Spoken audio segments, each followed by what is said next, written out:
Zrobimy dzisiaj taką trochę oszukaną lasagne z patelni, na szybko. Prosta i naprawdę pyszna. Zaczynam od podsmażenia jednej cebulki w kostkę i 2 ząbków czosnku również posiekanych na odrobinie oleju. W takiej głębszej patelni dodaję jedną startą na tarce o grubych oczkach marchewkę, przesmażam minutę i dodaję wołowinę lub wieprzowinę, tak około pół kilograma. Tu dowolnie, ja akurat użyłam wołowiny, ale równie dobrze sprawdzi się wieprzowina lub pół na pół. Do tego przyprawy, słodka mielona papryka, oregano, sól, pieprz, granulowany czosnek, oczywiście do smaku. Mieszamy i jeszcze chwilę przesmażamy. Dolewam pasatę pomidorową.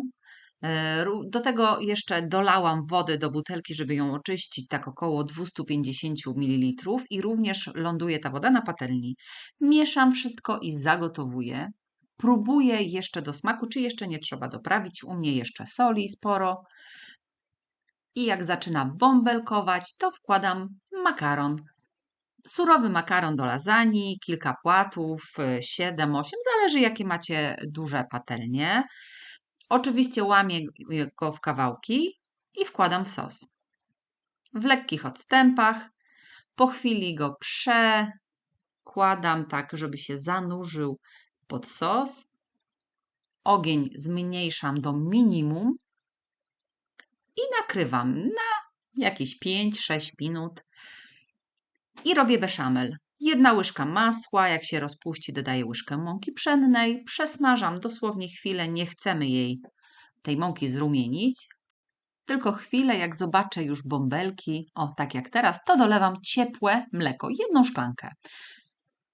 I po trochę wlewam mleko, następnie wszystko dokładnie mieszam. Jak się zrobią jakieś grudki, one się zaraz rozbiją i podgrzewam, aż zacznie gęstnieć, tak jak tu. Zagotuje się i wyłączam. Doprawiam solą i gałką muszkatołową. Możecie dać jeszcze trochę pieprzu, jeśli chcecie. I sos beszamelowy gotowy. Po kilku minutach patrzę na mój makaron. Jeśli jest jeszcze twardy, to jeszcze dajcie mu dosłownie chwilę, ale przemieszajcie delikatnie, żeby nic nam się nie przypaliło. Teraz już nie przykrywam. Chcę, żeby sos mi jeszcze zgęstniał i odparował już z nadmiaru wody, ponieważ mój makaron jest już miękki, jak widać. Odparowuję sos jeszcze dosłownie kilka minut.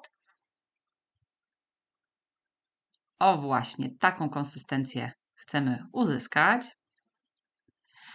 I na wierzch kładę beszamel łyżką na całej powierzchni. I sporo żółtego, startego sera. Przykrywam i podgrzewam dosłownie jeszcze 2-3 minuty, żeby mi się tylko rozpuścił ser. I gotowe.